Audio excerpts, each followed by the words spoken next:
In accordance with Decision 77/506 of 16th of September 2022, I give the floor to the distinguished representative of Ukraine to introduce an address by the head of state. Mr. President, I have the honor to introduce the pre-recorded statement by His Excellency, Mr. Volodymyr Zelenskyy, President of Ukraine.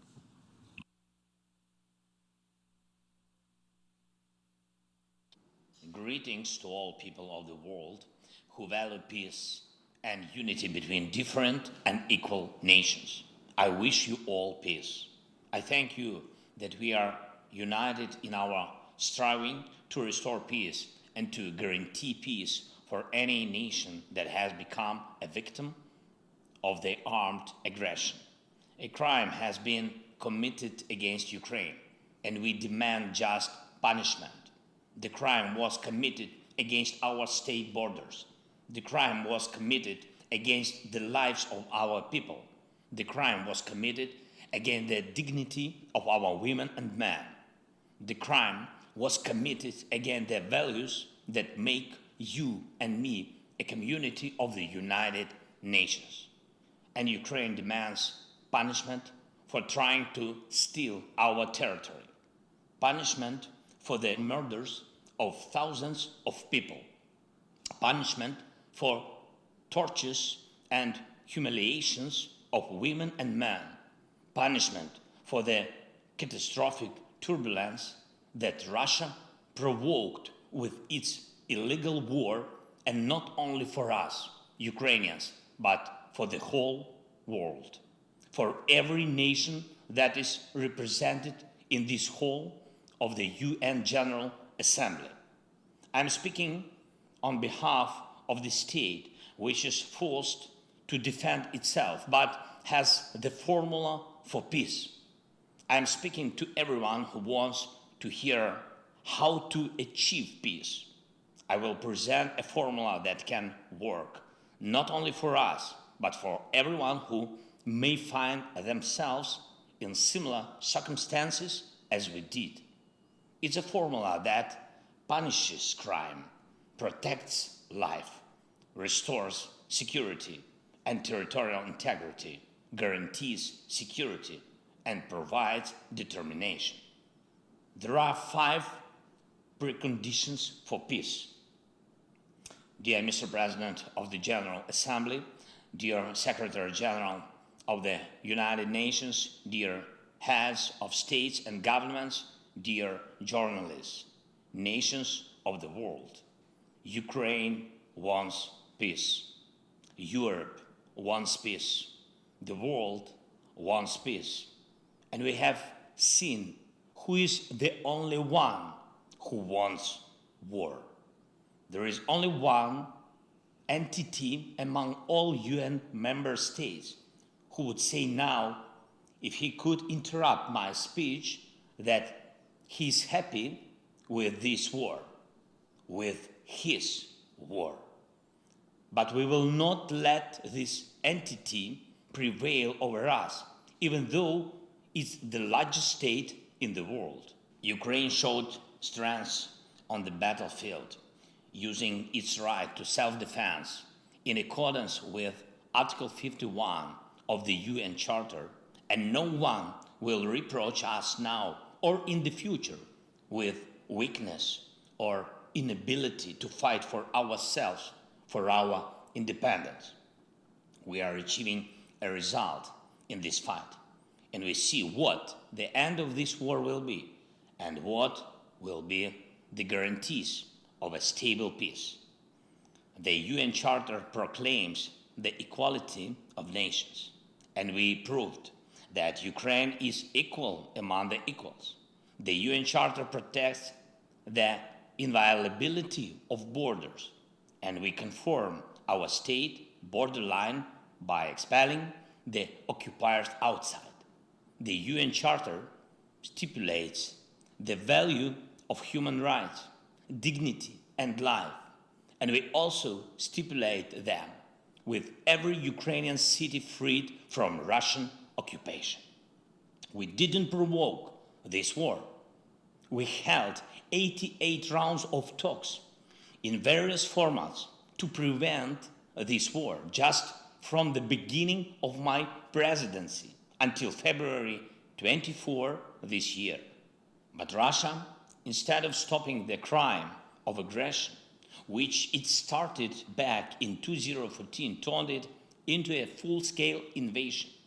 And we have no choice but to defend ourselves. We do it. We push the aggressor beyond the internationally recognized border of the Ukrainian state. And this is the first item of our peace formula. Comprehensive item. Punishment. Punishment for the crime of aggression. Punishment for violation of borders and territorial integrity. Punishment that must be in place until the internationally recognized border is restored, until the aggression stops, and until the damages and losses for the war are fully compensated. Therefore, sanctions against the aggressor are part of the peace formula. Blocking the trade and relations with the aggressor is a part of the peace formula. All this is a punishment.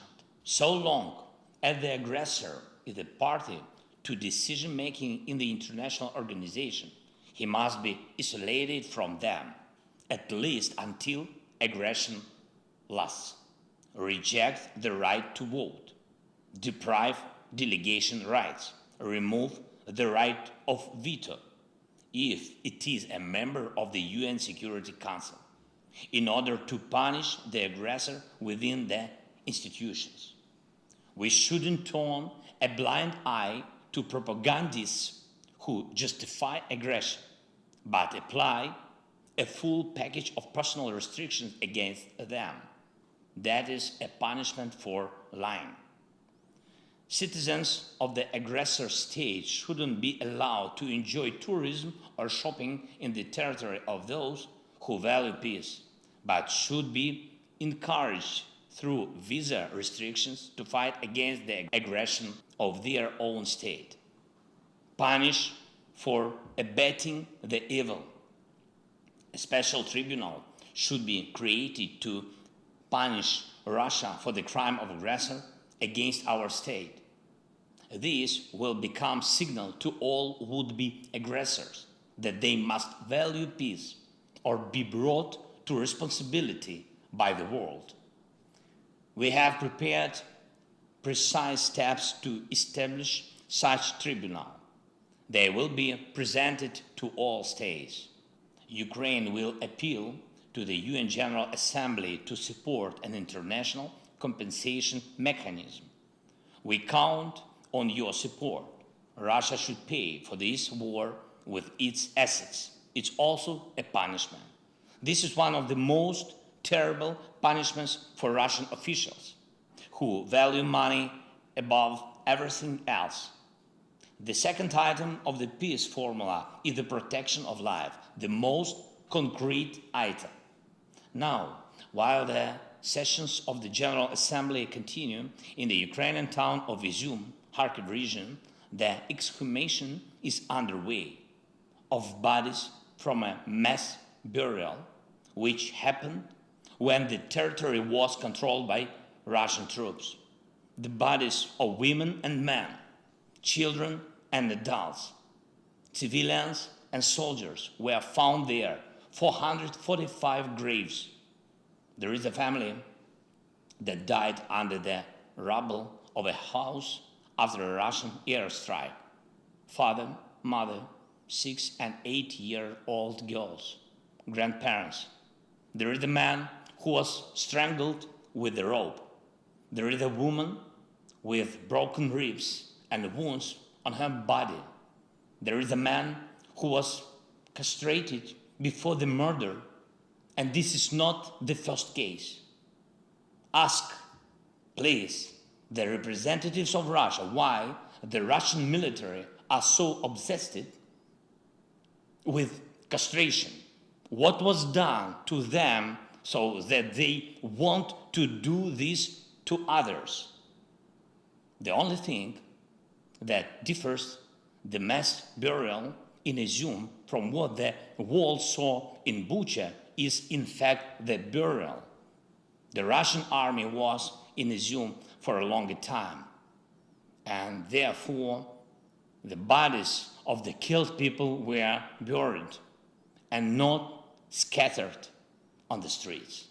So how can we allow the Russian army somewhere on Ukrainian soil, knowing that they are committing such mass murders everywhere? We cannot. We must protect life. The world must protect life. Every state suffering the armed aggression needs the opportunity to protect its citizens and liberate its territory. If it requires help with weapons or shells, they should be provided. If you needed financial help for this, it should be given. If for this it's necessary to help with intelligence data, just do it. But what is not needed is lies. We can return the Ukrainian flag to our entire territory. We can do it with the force of arms, but we need time. We tried to speed it up. We tried to implement the basic provisions of the UN Charter for Ukraine through negotiations, but Russia is afraid of real negotiations and doesn't want to fulfill any fair international obligations. It lies to everyone, as it's typical for aggressors, for terrorists. Even now, when Russia talks about negotiations, it only wants to slow down its retreat. Russia wants to spend the winter on the occupied territory of Ukraine and prepare forces to attempt a new offensive, new Buchas, new Izums, or at least it wants to prepare fortifications on occupied land and carry out military mobilization at home. We cannot agree to a delayed war because it will be even hotter than the war now. For us, this is a war for life. That is why we need defense support, weapons, military equipment, and shells. Offensive weapons and long-range one is enough to liberate our land, and defensive systems, above all air defense. And we need financial support to keep internal stability and fulfill social obligation to our people.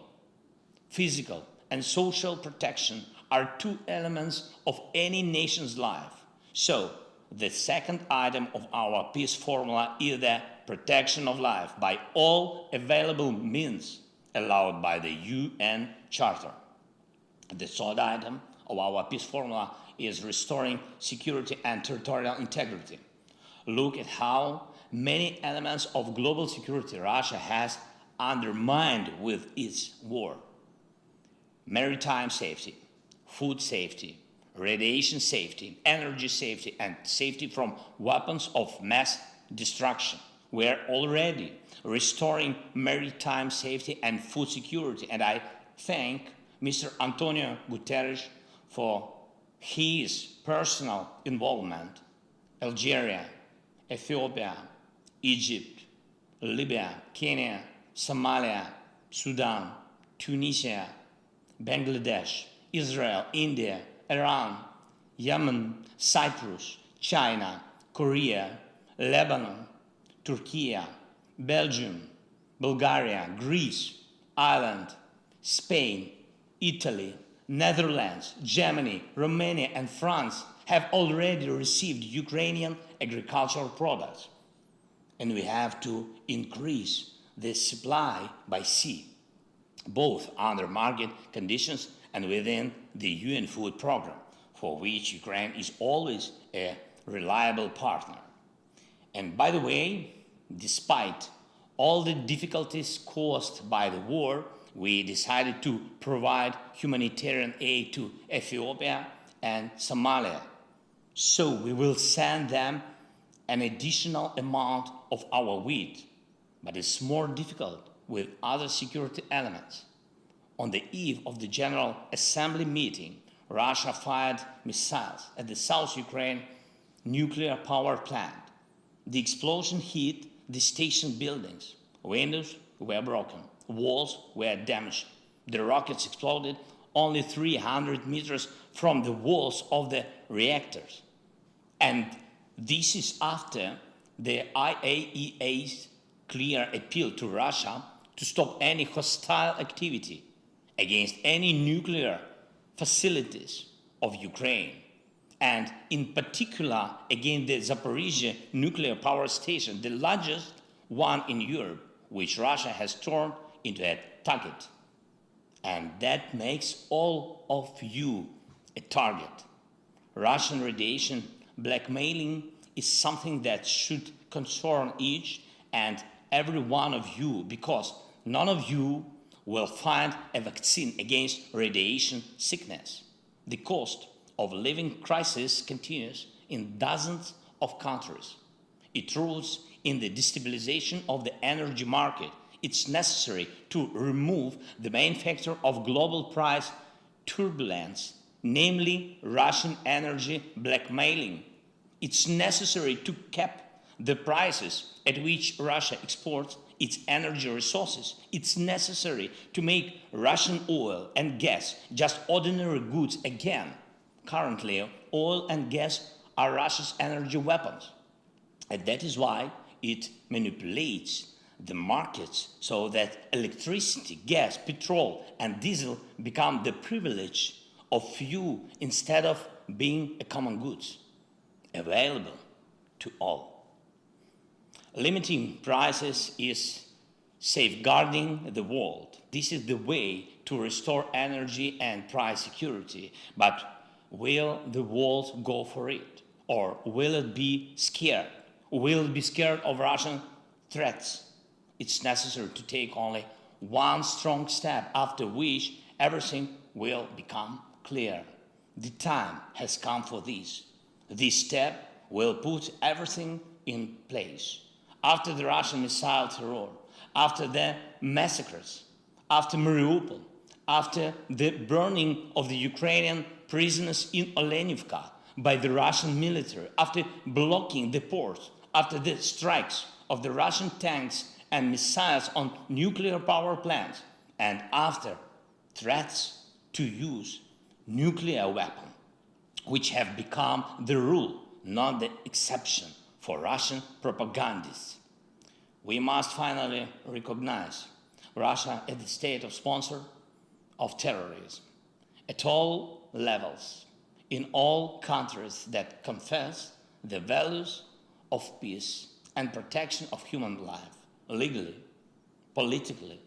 If you don't have a legal mechanism, you can make a political decision in the parliaments. This is the foundation for restoring global security.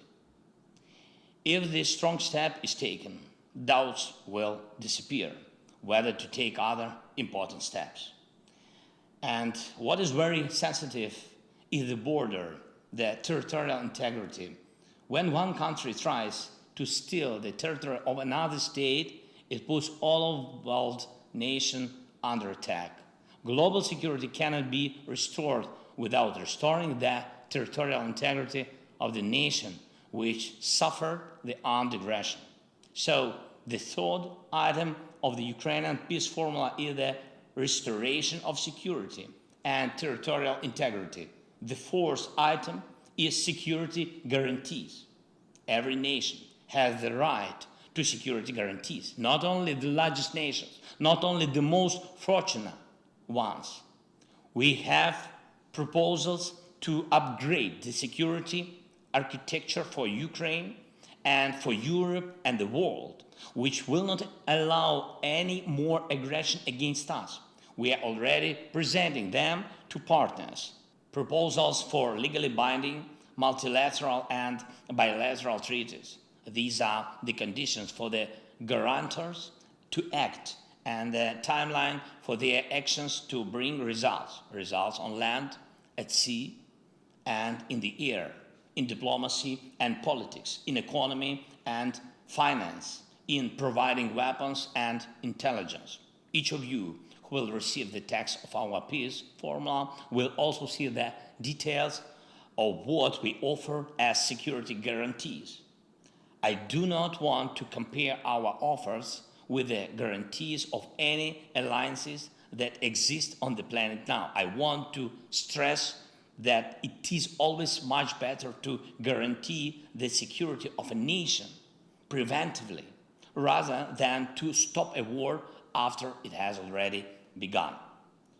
And the fifth item of the Ukrainian peace formula is the determination, something without which the other four items will not work.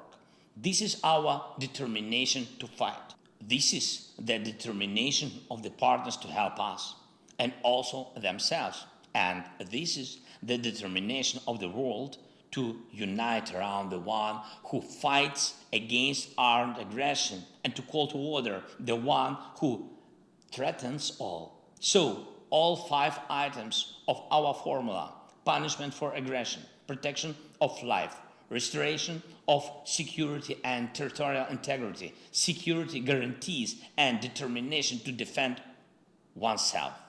This is the formula of crime and punishment, which is already well known to Russia. And this is the formula of justice and law, an order that Russia has yet to learn, as well as any potential aggressors. What is not in our formula? Neutrality. Those who speak of neutrality when human values and peace are under attack mean something else. They talk about indifference, everyone for themselves. Here is what they say. They pretend to be interested in each other's problems. They take care of each other formally. They sympathize only for protocol, and that is why they pretend to protect someone, but in reality, they protect only their vested interests. This is what creates the conditions for war. This is what needs to be corrected in order to create conditions for peace. All you need is determination. There was a lot of talking about reforming the UN. How did all end? No result. If you look carefully at our peace formula, you will see that its implementation is already becoming a de facto reform of the United Nations. Our formula is universal and unites the North and the South of the world. It calls for the world's majority and encourages to expand the representation of those who remain unheard. This is an imbalance when Africa, Latin America, most of Asia, Central and Eastern Europe comply with the right of veto that they themselves never had.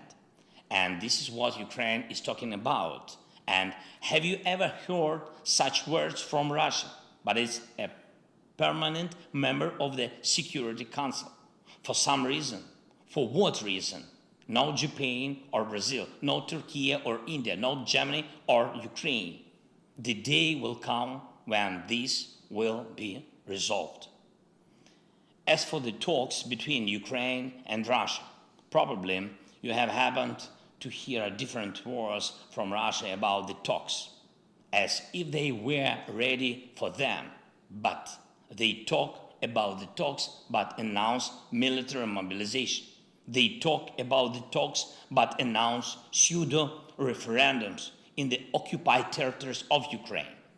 What is true then? The military mobilization in Russia is true. Sham referendums are also true. Russia wants war, it's true, but Russia will not be able to stop the course of history. Mankind and the international law are stronger than one terrorist state. Russia will be forced to end this war. The war, it has started. I rule out that the settlement can happen on a different basis than the Ukrainian peace formula. The further the Russian terror reaches, the less likely it's that anyone in the world will agree to sit at one table with them. And if my words will be followed by new Russian missiles and acts of terrorism, it will only prove their weakness, Russia's weakness, its inability to prevail over us, its inability to prevail over the world. It will only prove that 5 items of the Ukrainian peace formula must be implemented as soon as possible. We are ready for peace, but true, honest, and fair peace. That's why the world is on our side. And finally, I want to thank 101 countries that voted for my video address to take place. It was a vote not only about the format, it was the vote about principles. Only 7 countries voted against: Belarus, Cuba, North Korea, Eritrea, Nicaragua, Russia, and Syria. 7 who are afraid of the video address. 7 who respond to principles with a red button. Only 7. 101 and 7. Friends, if this coalition is against our determination, then I congratulate you all, because this means that peace will prevail over any aggression and that there is no obstacle for us to implement the peace formula. I thank you for your attention. Once again, I wish you all peace. Slava Ukraini!